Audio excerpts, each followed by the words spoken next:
flatland like a man on the run, riding down Highway 61. Sides of the roads all lined with fields, nothing but sunset in the windshield.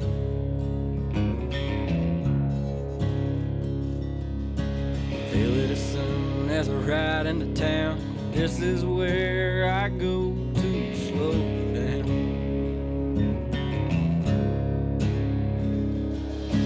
Miles and miles of soybeans and corn. I'm in the place where the blues was born.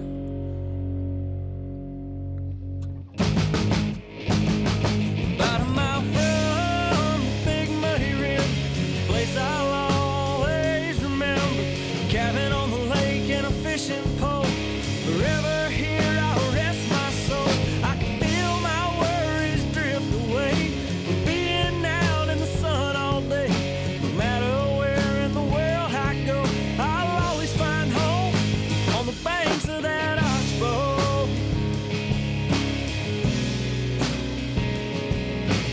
All right, guys, Brad Chappell back with you at the Spring Grizzly Show. It's going to be a blast, having a ball up here. I got my, let me see, I got the stash on the end down there. I got the stash. Yeah. I don't even know what to call Duh you anymore. Stache here. Duh Stache is on the end. Guys, enjoying it. This has been a blast so far. We're at the Grizzly Jig, the big show. First time? We made it. First time here. Yes, first time here. For him. Yeah, for me. Yeah.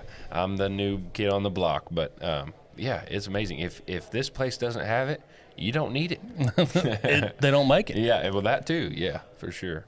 Also in the center, a good buddy of mine. I've been knowing this guy for, I don't know how long, Torch. Long time, man. Probably 20 years. Yeah, I mean, at it's least. a long Since time. I've been in diapers. Long, yeah, there you go. That's right.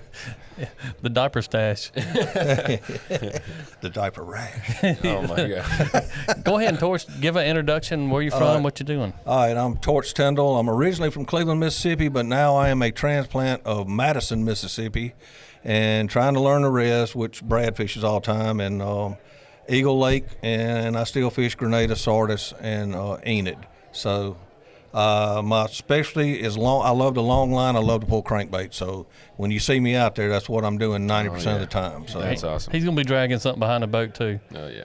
That's Torch and I, like I said, we've known each other for years because of this crappie fishing thing. You know, we've become buddies, and he'll call me and I'll call him, and we'll kind of get a good estimate what's going on with the fish. But he loves the long line troll like I do, and this subject is, I know you guys have heard me say a lot of different times about just in general the technique as far as long lining goes, but got Torch on here, and we're going to talk about long lining jigs during the spawn. And it's a little bit different. A lot of people say, when is the best time to long line? When is the not a good time to long line? But spawn is a great time to pull jigs. There's not really a bad time. That's what I tell everybody. It just really depends on the temperament of the fish. Yep. that's right. Like Brad's talking about long lining during the spawn, I'm out on the edge of a tree line trying to ambush these fish that are suspended before they go in. That's my target. So like Lake Washington back in the heyday, we get down there and be in 4 foot of water, and I'm running double 30 seconds at maybe 1.4 or 1.5, or pretty quick to get them up.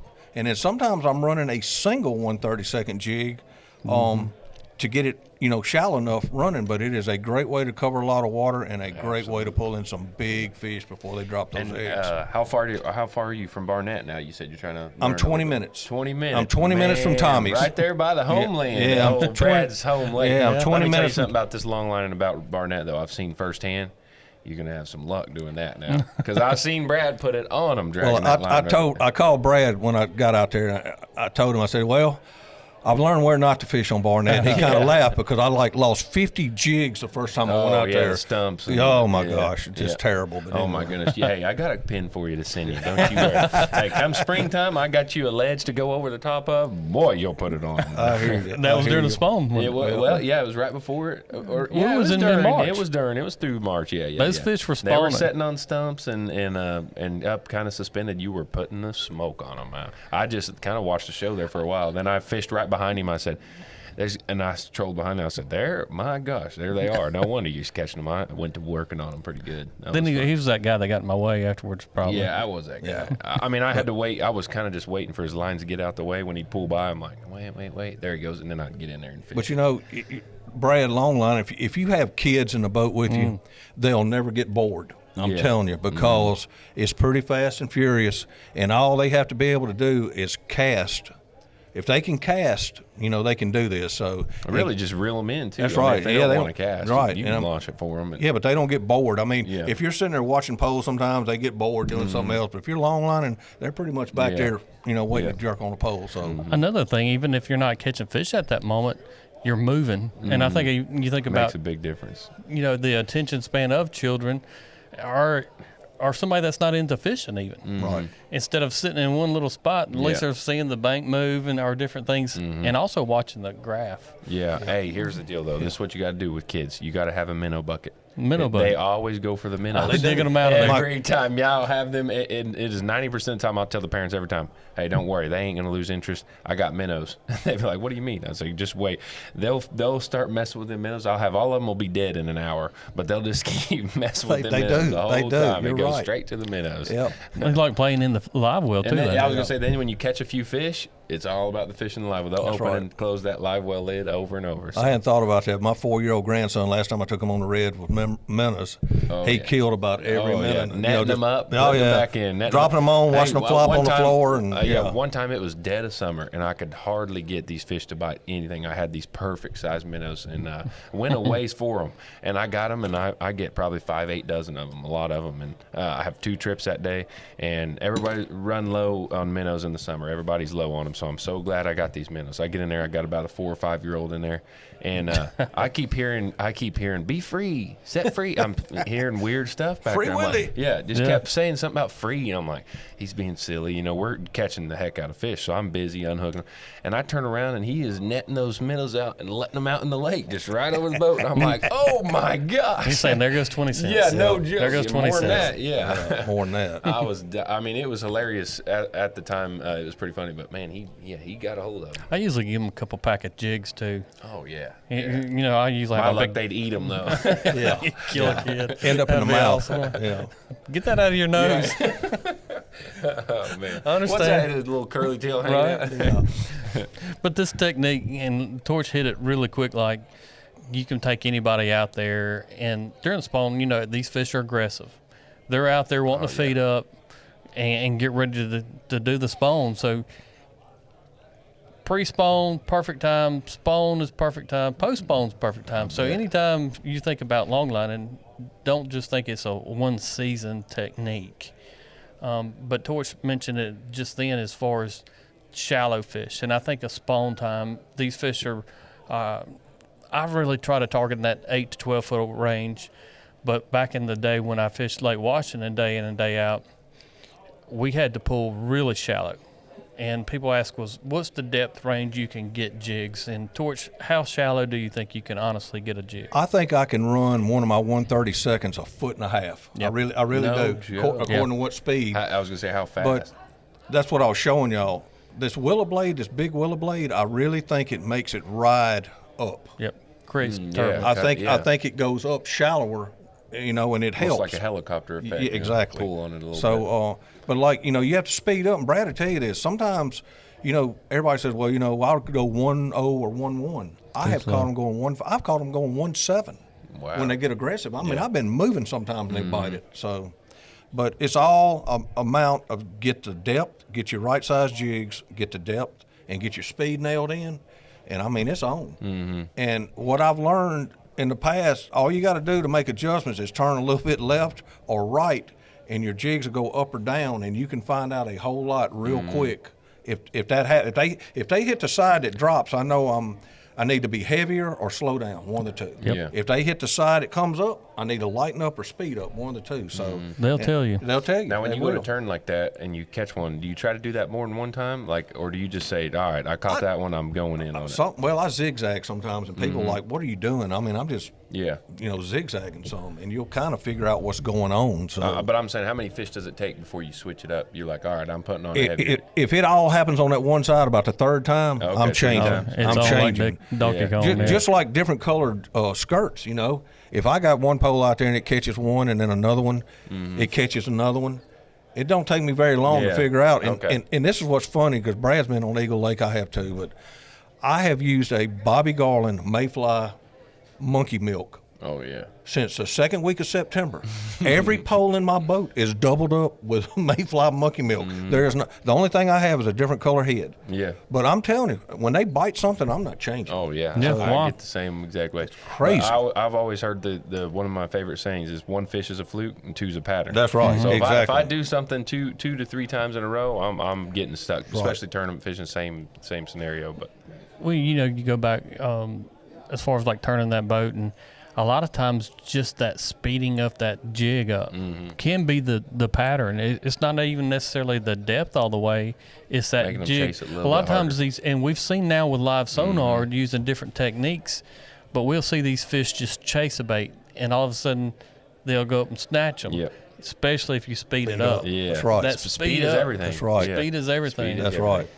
They'll, Speed is a huge part of presentation. sometimes I think they're just following, like he says, just hanging out back there watching it. And when you speed up, it goes away from them, kind of like when you're live scoping and pull your jig up. They just attack it, and it works. So the other thing that people laugh about is if you're dialed in real well in the spring running double 132nds, the back jig is not really running much less, than the front jig. Oh, really? So you Okay. catch a Pretty much in bunch. line. You catch a bunch of doubles, 2 at a time. And Brad will tell you, you get a couple of 14-inch fish on 6-pound test. Oh, boy, yeah, yeah. and you got your hands full. Little It heart is throbber. right. It is Yeah. on So a you run 16-foot pole 6-pound line when you're yeah, doing I it? do. I run Wow. 6. I always have. A lot of people run 10, but I know what mine run with 6-pound test. And If you did 10, you think it would bring it Shallow. shallower? Yeah, Absolutely. yeah. That's a trick to I it. figured Yeah. that. Yeah, That yeah. is a trick. To get that a foot and a half deep. I figured the heavier line to make that easier, probably Yes. a little bit. Yeah. Yes. I pulled as high as 12 pound, but it was in that 4 foot of water trying to catch suspended fish. Another really key to catching crappie during the spawn long lining is long poles. very long poles. Really? It's the spooking of the fish. Right. Oh, okay. They're shallow, yeah. and their They're boat shallow. spooks them. Yeah. And as you go over them, they're going to kind of kick out to the side. and And they'll see them baits. they'll see those baits. You're Yeah. actually kind of pushing them to the side of the boat. I'm using in the spring, and typically if it's not the springtime and these fish aren't shallow, I don't use this long a pole. But and I know Torch is notorious for using a 20-foot pole. Got 20-footers. Yes. A B&M Pro Staff They have troller 20 foot. Holy is 20 smokes. foot. And you Okay. think, that's a big pole. I mean, it is a big pole. Don't let a kid get it because they can't pick it up. I'm telling you, but it'll do it. You know what they can do though, and I had a kid do it this fall, not with the 20 foot. I hadn't tried it yet, but he was wearing a life jacket. Of course, all day Oh, long. yeah, you told He me that. stuck it in his side of his life jacket like a deep sea pole, and I was like, "This is probably a freaking little genius in a boat," because I didn't even told Yeah, somebody to me do it. either. He stuck it down in that life jacket right where it clips. And it was almost a Spit pole like a holder. sock, didn't it? It was Yeah. a pole holder for him, and he was just able to sit there and crank it down. And I was like, "Where is he doing with this pole every time?" That's funny. But he was sticking it down like a rod holder and reeling them in because it is a long pole. But these longer poles in the springtime are definitely a key to catching fish. Another really cool pattern that I seen long lining a couple of years ago was at Eagle Lake. And I was really noticing fish, it seems like about 8 to 10 foot deep, and now on my down image, and really wasn't doing too much. And I noticed a guy fishing off of a pier as I was going that 1.2, 1.3, whatever it was, moving along, and I seen him catch a fish. I seen him catch a crappie, and it was only about 2 to 3 foot deep. And I was like, this guy's catching them, but I don't see them that shallow. I'm not seeing them that shallow. But, and so I had my jigs running a little bit deeper at the time. And I think a lot of times long line, especially in the springtime, as you're going over those fish, if they don't spread out, they sink down. And then all of a sudden, once you get past them, they pull back up. Okay, gotcha. Yeah. So that's what I figured out that day. That pattern was, That guy showed you one too many things, didn't he? I seen it one time. put it I didn't on. wait for 2 times. yeah, that was it. I didn't wait for He 2 was already times. out of options. That's right. I was like, man, I know what I'm doing wrong now. I am fishing too deep for these fish, and I think a lot of times in the springtime, especially during the spawn, pulling jigs, if you're not catching fish, more than likely you're pulling too deep. Exactly, you are. And that's where that keys in to that 1/32 ounce. Yeah. And you think, man, that a 1/32 is pretty much nothing. It's Just a pretty drop, much just nothing. a drop of lead on a hook. That's You know, it. Especially it's funny you 80, say that 100 foot out. about the crappie coming back up. Well, I've learned with live scope how many times I've spooked of crappie, and I'll tell the clients this too. 90%, I'm almost 100% positive that this fish goes to the bottom and comes right back up. It's He's a crappie. hungry. It's a crappie. Yeah. Every single time, because Yes. a crappie, 90% of the time, a drum or anything else will stay and ride the bottom. Crappie will always peel back up. So that's what was happening. makes for sure. sense. Same Yes. exact scenario you're talking about, but you didn't have the live scope watching it. No. And that's the fish even would have spooked and just peeled back up. the beautiful thing about longlining is you don't have to have a lot of electronics. I mean, you can go with the traditional, Oh, yeah. or really, as long as you can tell how deep a water you're in And how fast you're going. and how fast you're going. You need And once you hit that spot year in, year out, you're going to kind of know what to expect. You really don't. Yeah, need once that much. once you've done it enough, like Yeah. you kind of figure out, what time of the year it is. You pretty much know how deep they're going to be. Brad, I you know. guarantee you could go out there and long line with no electronics on Ross Barnett in the Oh, yeah. spring and beat the pulp out. Oh of yeah, it. yeah. I can With tell no by feel. and with no electronics to even see how deep they were that day, you would figure it out. Oh, yeah. Within 20 minutes, I guarantee. If they were biting, absolutely. Yeah, for no sure. doubt. I guarantee it. I got a special for you guys too that I want you to take advantage of. Strollers. I know Got a pack of them here. we got several packs, and we got some new colors that came out. I guess in August. Isn't that right, Dustin? Yep. Mm-hmm. Let me kick you a Yeah, give color. me that- Give here, you give me other- that one. I like you that want that one one? too. Yeah. I'm not giving you all the way. Now. But also on lurenet.com, we're gonna get you 15% off all these strollers by using Crappie Connection 15 discount code. That you can go in and stock up on these new colors right now.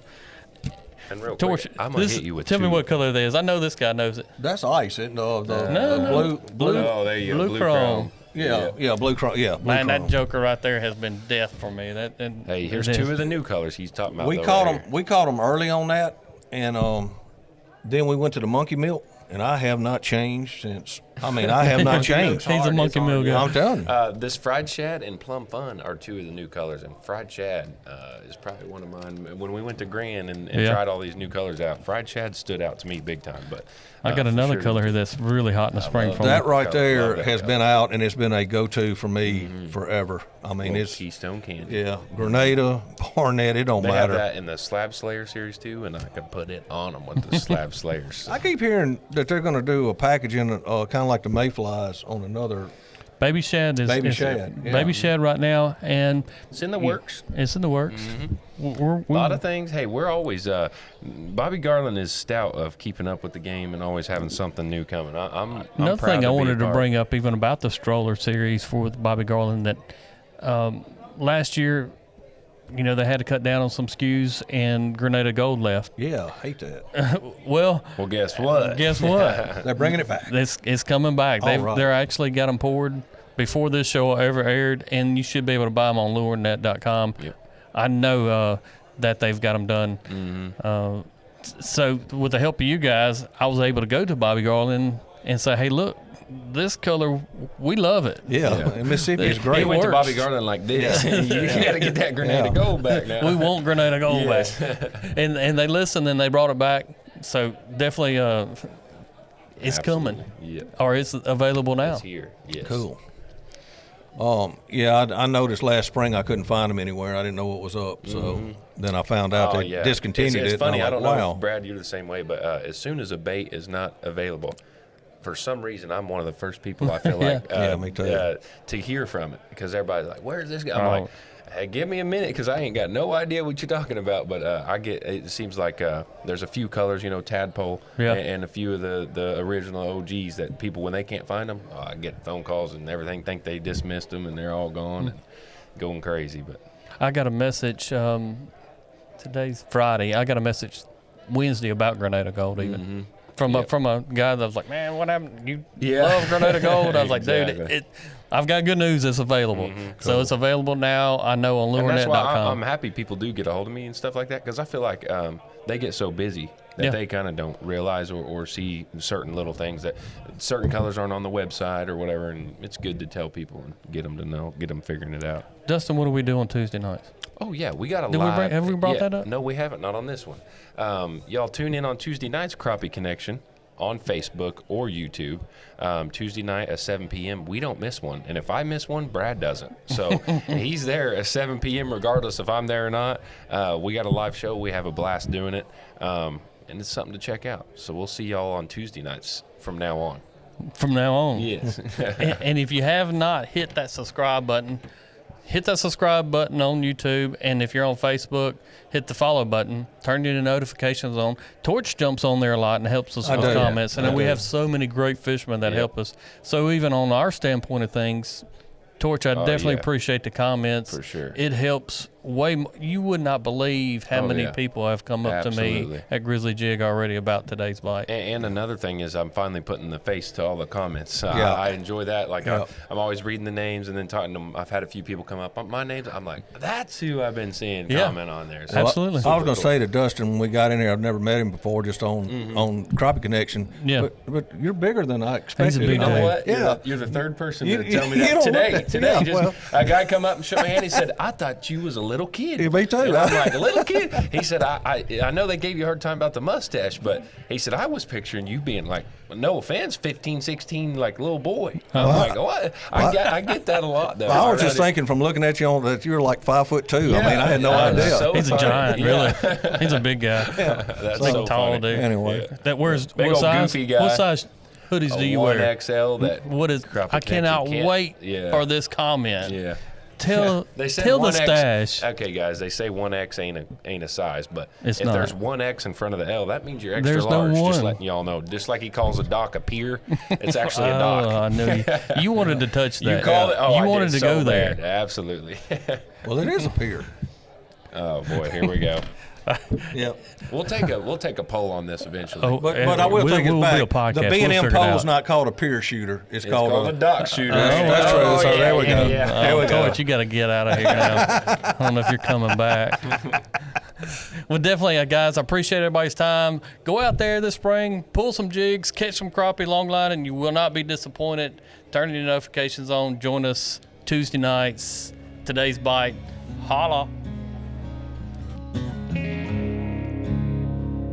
About a mile from Big Muddy River, place I'll always remember. Cabin on the lake and a fishing pole. Forever here I'll rest my soul. I can feel